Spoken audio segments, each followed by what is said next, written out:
kasaysayan naman po, punitain na po sa Agosto 25 ang National Heroes Day sa ating bansa. Ito po ang araw ng pagbibigay ng pugay sa iba pang mga bayani ng bansa na talaga namang malaki ang naging kontribusyon sa ating kasaysayan. Narito si Xiao Chua para sa Showtime. Ako ay Pilipino.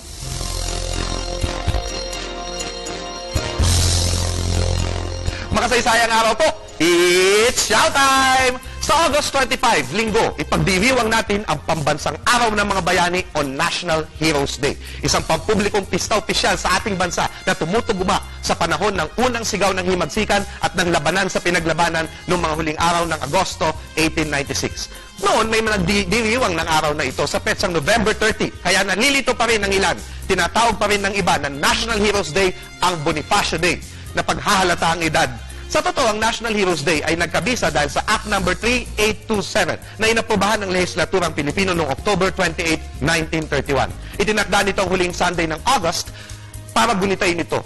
Ito ay upang alalahanin ng mga bayani, kilalaman o hindi, na walang sariling holiday tulad din ng Andres Bonifacio at ng maglaon si Niloy Aquino. Ngunit, alam nyo ba na ang konsepto ng marami sa atin ng hero ay isang taong super tapang, super galing, o super talino, na tila imbes na maging huwaran sila, tila imposible na silang tularan. Kaya ang nagiging hero ng mga batang ito ay sina Superman, Batman, o Spider-Man. Sapagkat ito ang konseptong kanluranin na naituro sa atin na nagmula sa mga Griego. Ang kanilang mga bayani ay mala Hercules. May sariling personalidad at tila nakabukod mula sa bayan.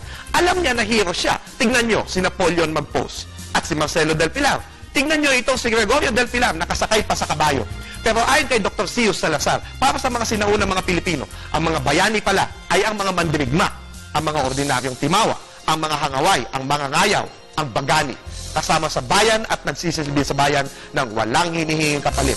Walang pakialam kung sisikat, basta'y pinaglalaban ang mga bagay na pinakamahalaga sa Pinoy: buhay, ginhawa, at dangal.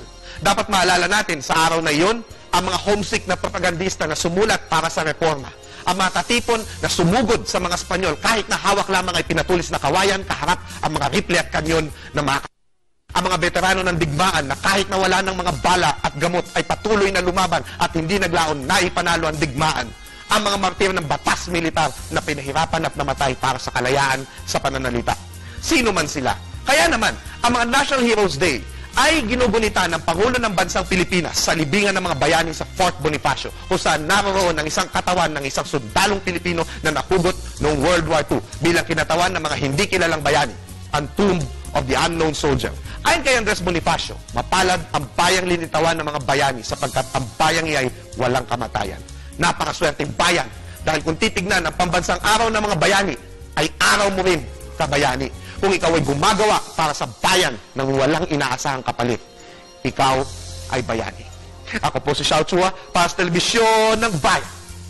And that was Showtime.